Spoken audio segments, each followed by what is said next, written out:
Naked bikes are one of the most popular categories of motorcycle, and 2021 looks to be a great year with plenty of new and updated models to choose from. So in today's video, we'll look at 12 of the best fresh offerings for this model year in price order ascending. The super popular Yamaha MT09 is the entry point into the middleweight naked bike market, combining a simple yet effective spec with a lively parallel twin at a pretty unbeatable price.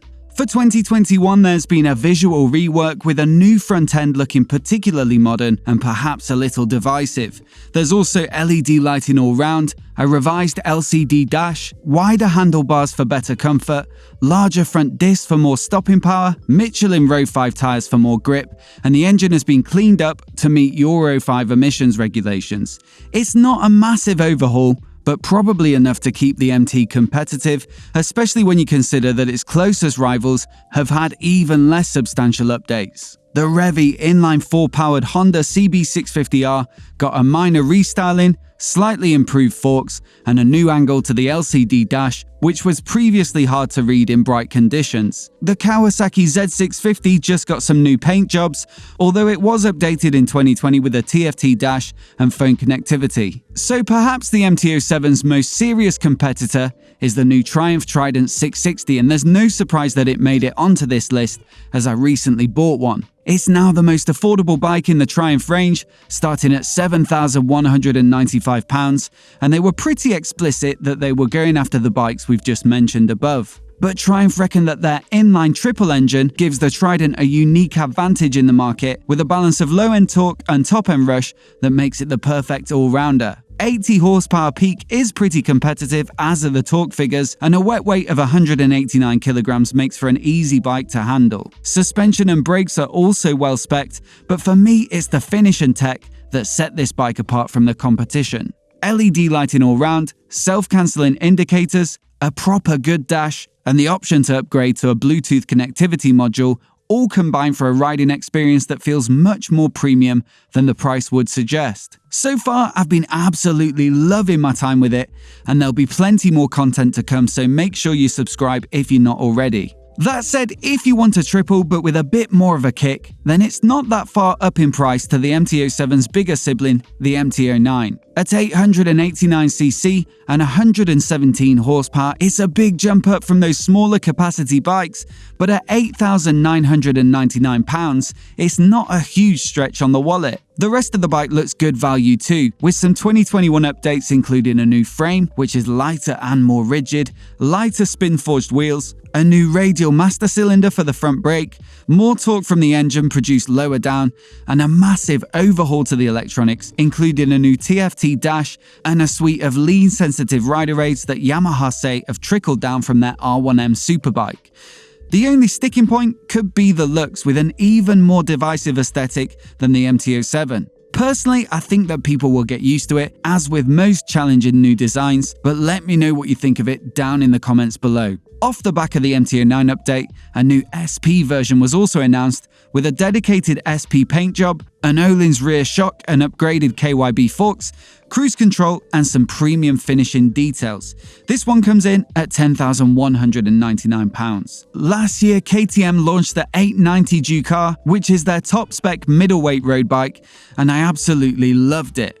So much so that in a recent video, I said it was the best bike I'd personally been able to ride in all of 2020. The engine, suspension, brakes, tyres, riding position and electronics were all second to none, and every time I rode it, I ended up with a massive grin on my face. At £10,649, it seemed like pretty good value to me, but if that's just out of budget, then you're in luck, because for 2021, KTM have announced the non-R version, which comes in a grand cheaper. Sure, there's a touch less power, it's a couple of kilos heavier, the fork is non-adjustable, and you don't get Brembo brakes, but honestly, I reckon it's still more than enough bike for most of us on the road, and I can't wait to get my hands on one. Up another 50 squids from the Duke is Aprilia's Tuono 660, the semi-fared version of their RS 660 sports bike, which was launched in 2020. It gets the same 270-degree parallel twin, albeit slightly down-tuned to 95 horsepower. That said, it has a lower final drive ratio, so it could well feel more sprightly at road speeds than the RS.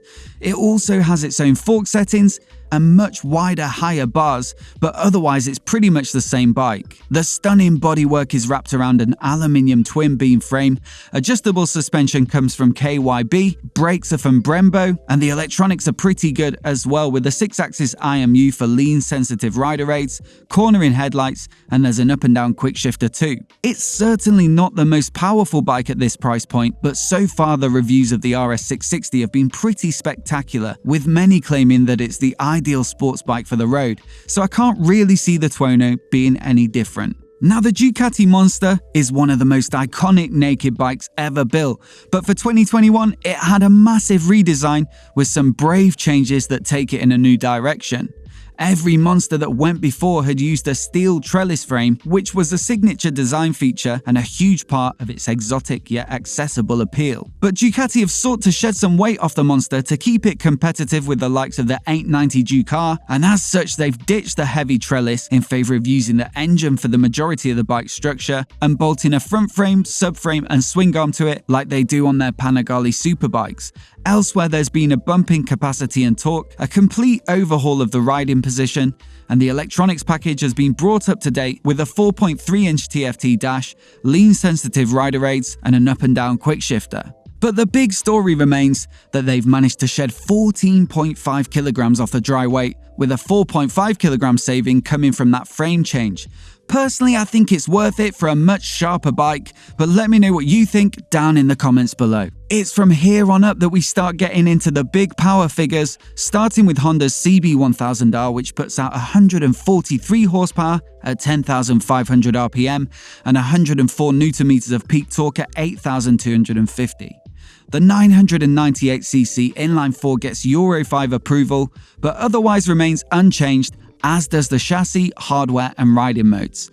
That's by no means a bad thing. I borrowed last year's bike for a few weeks, and although it's not up there with the 200 horsepower nakeds, it's still more than fast enough for the road and has a nice cushy ride too. There are a couple of tweaks for 2021 though, including some slightly more modern and aggressive looking bodywork, 7-spoke cast wheels, a new TFT dash with phone connectivity, and my favourite, a new finish called the Black Edition. Yes, this version will cost you a bit more, but to me it's one of, if not the best looking bike on this list. I couldn't get an official price on the regular CB1000R yet, so I made an educated guess based upon the price of the last one and the 2021 Black Edition, which has been confirmed. In the same region, we've got BMW's S1000R, although it'll produce a good deal more power at 165 horses peak. Now that is the same as the last generation, but BMW claimed the new bike to be 5% quicker, owing to a 6.5 kilogram reduction in weight.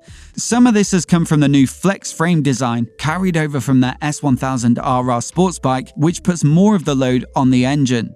They also say that it's narrower, making it easier for the rider to maneuver themselves on the bike. And there's also the option to flip the bar clamp and/or fit a 10mm riser to dial in the most comfortable position. Tech updates are similar to what we've seen on the rest of this list, so a 6.5-inch TFT dash with phone connectivity, LED lighting with a cornering optional upgrade, improvements to the lean-sensitive rider aids, and there's also engine drag torque control and hill start control as standard.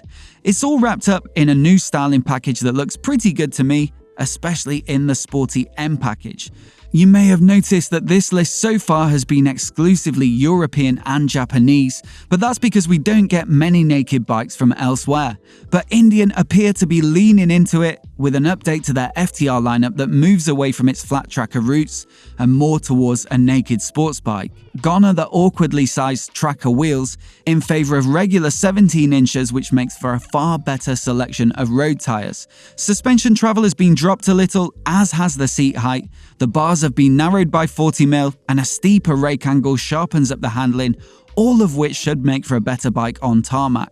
They've also taken the opportunity to smooth out the throttle response, as the previous version could be a little snatchy at town speeds, and they've introduced their rear cylinder deactivation system, which shuts down the cylinder under the seat at a standstill to stop you from toasting your balls. There are new paint schemes across the range, with the FTR Carbon still at the top, costing £15,599. With the carbon bodywork, Olin suspension, an Akropovich exhaust and the race replica paint job, it certainly makes for a special looking bike. Now we're getting to the sharp end with the brand new Triumph Speed Triple 1200 RS at 15 grand and now putting out a whopping 180 PS, which is a good 30 more than the previous generation. It's pretty rare to see a jump in power like that at the moment, with many manufacturers focusing on running cleaner for Euro 5, but Triumph increased the Speed Triple's capacity with a bigger bore, taking it from 1050cc to 1160, whilst at the same time they shortened the stroke to allow it to rev up higher. Combined with a 10 kilo reduction in weight, power to weight is up by 25%, which ought to make this thing insanely quick. The engine has been made more compact with a stacked gearbox and has been repositioned to bring weight forward and down, whilst the exhausts have also been moved from the tail section to down under the bike, again lowering the centre of mass. Suspension comes in the form of a top-notch Öhlins fork and shock, Brembo stylemas take care of braking, and Metzler Racetech RR tyres are fitted as standard. The electronics package was already pretty advanced, with all of the lean-sensitive rider aids and modes you could need, but Triumph say there are tweaks and improvements to the algorithms, as well as a linked braking system and a new keyless fuel filler cap. A more aggressive visual design rounds things off for what looks like it'll be a spectacular bike to ride. Next up is the MV Agusta Brutale 800RR, coming in at about 100 quid more than the Speed Triple. The 2021 version looks pretty similar to the last generation and puts out the same peak power of 140 horses owing to its high revving triple. The clutch is updated, as is the quick shifter, and the frame gets more rigidity from some new side plates. There's also a new linkage for the rear shock to improve comfort over distance, but the Marzocchi forks and sack shock, as well as the Brembo braking setup, all remain the same. So mechanically and aesthetically, it's similar to the previous year model, but the electronics get a massive update, with a new TFT dash replacing an LCD unit and phone connectivity opening up navigation prompts and call handling. An inertial measurement unit has been introduced which feeds into the new lean-sensitive rider aids and cornering headlight, and there's also cruise control, front wheel lift control, and launch control all as standard. All of these changes also get applied to the Dragster range, which is based upon the same engine and frame, but gets a more premium finish and tweaked geometry. Rounding off this list is another piece of Italian exotica coming in the form of Ducati's Street Fighter V4S with a new stealth black paint job. All of the specs are pretty much the same as last year, with a ridiculous peak power of 208 horses produced by its 1103cc V4 engine with the same chassis, equipment and electronics too. It is Euro 5 compliant though, and there's this new dark stealth paint job available for the S version, which makes an already mean looking bike look even meaner. And that rounds off a list of the best updates in the naked category for this year. There's also a styling tweak for Aprilia's Tuono V4, although full specs and pricing weren't available when I wrote this video, but let me know if there are any others I've missed in the comments below.